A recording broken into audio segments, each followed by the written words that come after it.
ಪ್ರಿಯ ವೀಕ್ಷಕರೇ ನಮಸ್ಕಾರ. ನಮ್ಮ ಹಳ್ಳಿ ಸುದ್ದಿ ಯೂಟ್ಯೂಬ್ ಚಾನಲ್ಗೆ ಸ್ವಾಗತ. ಬೆಳೆ ಪರಿಹಾರದ ಬಗ್ಗೆ ಮತ್ತೊಂದು ಬಿಗ್ ಅಪ್ಡೇಟ್ ಒಂದು ಬಂದಿದೆ. ಹೌದು, ಬೆಳೆ ಪರಿಹಾರದ 3ನೇ ಕಂತಿನ ಹಣ ಜಮಾ ಆಗಲಿದೆ. ಹೌದು, ಯಾವಾಗ ಜಮಾ ಆಗಲಿದೆ, ಯಾವ ರೈತರಿಗೆ ಜಮಾ ಆಗಲಿದೆ ಎಲ್ಲವನ್ನು ಕೂಡ ಈ ವಿಡಿಯೋದಲ್ಲಿ ತಿಳಿಸ್ಕೊಡ್ತಾ ಹೋಗ್ತೀವಿ. ದಯವಿಟ್ಟು ಸ್ಕಿಪ್ ಮಾಡದೆ ನಮ್ಮ ವಿಡಿಯೋನ ಸಂಪೂರ್ಣವಾಗಿ ನೋಡಿ. ಅದಕ್ಕೂ ಮುನ್ನ ನೀವು ನಮ್ಮ ಚಾನಲ್ ಅನ್ನ ಸಬ್ಸ್ಕ್ರೈಬ್ ಆಗಿಲ್ಲ ಅಂತಂದ್ರೆ ಈ ಕೂಡಲೇ ಸಬ್ಸ್ಕ್ರೈಬ್ ಆಗಿ, ಹಾಗೆ ಬೆಲ್ ಐಕಾನ್ ಕ್ಲಿಕ್ ಮಾಡಿ ಆಲ್ ಅಂತ ಸೆಲೆಕ್ಟ್ ಮಾಡಿ. ನಮಸ್ಕಾರ ಸ್ನೇಹಿತರೆ, ಈ ಒಂದು ವಿಡಿಯೋದ ಮೂಲಕ ಕರ್ನಾಟಕದ ಸಮಸ್ತ ಜನತೆಗೆ ತಿಳಿಸುವ ವಿಷಯವೇನೆಂದ್ರೆ ಹಾಗೂ ರೈತರಿಗೆ ತಿಳಿಸುವುದೇನೆಂದ್ರೆ, ರೈತರ ಖಾತೆಗೆ 3ನೇ ಕಂತಿನ ಬರ ಪರಿಹಾರದ ಹಣವು ಇನ್ನೇನು ಜಮಾ ಆಗಲಿದ್ದು, ಇದರ ಬಗ್ಗೆ ಸಂಪೂರ್ಣವಾದ ಮಾಹಿತಿಯನ್ನ ಈ ವಿಡಿಯೋದಲ್ಲಿ ತಿಳಿಸಿಕೊಡ್ತಾ ಹೋಗ್ತೀವಿ. ಆದ ಕಾರಣ ಈ ವಿಡಿಯೋವನ್ನು ಸಂಪೂರ್ಣವಾಗಿ ನೋಡಿ. ರಾಜ್ಯದಲ್ಲಿ ಮೊದಲ ಬೆಳೆ ಪರಿಹಾರದ ಹಣವನ್ನ, ಮೊದಲ ಕಂತಿನ ಹಣವನ್ನ 2,000 ರೈತರ ಖಾತೆಗೆ ನೇರವಾಗಿ ಜಮಾ ಮಾಡಲಾಗಿತ್ತು. ಆದ್ರೆ ಇದೀಗ ಕೇಂದ್ರ ಸರ್ಕಾರದ ಕಡೆಯಿಂದ 3,450 ಕೋಟಿ ರೂಪಾಯಿ ಬೆಳೆ ಪರಿಹಾರವನ್ನ ಬಿಡುಗಡೆ ಮಾಡಲು ಸರ್ಕಾರವು ಸಜ್ಜಾಗಿರುತ್ತದೆ ಎಂದು ಹೇಳಬಹುದು.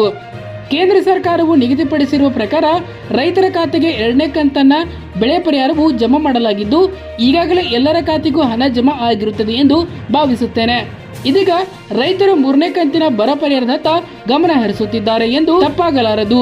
ಇದರ ಬಗ್ಗೆ ಮಾತನಾಡಿರುವ ಕೃಷ್ಣ ಬೈರೇಗೌಡ ಅವರು ಇದರ ಬಗ್ಗೆ ಸಂಪೂರ್ಣವಾದ ವಿವರ ಇಲ್ಲಿದೆ.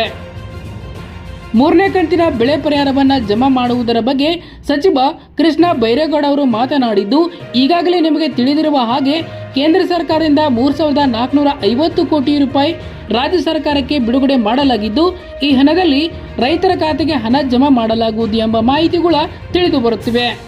ಹಣ ಯಾವಾಗ ಬಿಡುಗಡೆ ಆಗಲಿದೆ ಇಲ್ಲಿ ತಿಳಿದುಕೊಳ್ಳೋಣ. ಸ್ನೇಹಿತರೆ, ಅಂದಾಜಿನ ಪ್ರಕಾರ ನಮ್ಮ ರಾಜ್ಯದಲ್ಲಿ 18 ಲಕ್ಷಕ್ಕಿಂತ ಹೆಚ್ಚು ಜನ ಸಣ್ಣ ರೈತರಿದ್ದು, ಈ ರೈತರ ಖಾತೆಗಳಿಗೆ ಹಣ ಜಮಾ ಮಾಡಲು ಕೃಷ್ಣ ಬೈರೇಗೌಡ ಅವರು ಸ್ಪಷ್ಟನೆಯನ್ನ ನೀಡಿದ್ದಾರೆ. 3,000 ರೂಪಾಯಿ ಹಣವನ್ನು ಇನ್ನು 4 ದಿನಗಳಲ್ಲೇ ಜಮಾ ಮಾಡಲಾಗುವುದು ಎಂದು ತಿಳಿಸಿದ್ದಾರೆ. ಬೆಳೆ ಪರಿಹಾರದ 3ನೇ ಕಂತಿನ ಹಣವನ್ನ ಈ ವಾರದಲ್ಲಿ ರೈತರ ಖಾತೆಗೆ ಜಮಾ ಮಾಡಲು ಪ್ರಾರಂಭಿಸಿದ್ದು, ಇನ್ನೇನು 1 ವಾರದ ಒಳಗಾಗಿ ಎಲ್ಲಾ ರೈತರ ಖಾತೆಗೆ ಜಮಾ ಆಗುವ ಸಾಧ್ಯತೆ ಇರುತ್ತದೆ ಎಂದು ತಿಳಿದು ಬಂದಿದೆ. ಹಾಗೂ ಯಾವ ರೈತರ ಜಮೀನಿನ ದಾಖಲೆಗಳೊಂದಿಗೆ ಆಧಾರ್ ಕಾರ್ಡ್ ಅನ್ನ ಲಿಂಕ್ ಮಾಡಿರ್ತಾರೋ ಅಂತವರ ಖಾತೆಗೆ ಮಾತ್ರ ಹಣ ಜಮಾ ಆಗಲಿದೆ ಎಂಬ ಮಾಹಿತಿ ಕೇಳಿ ಬಂದಿದೆ.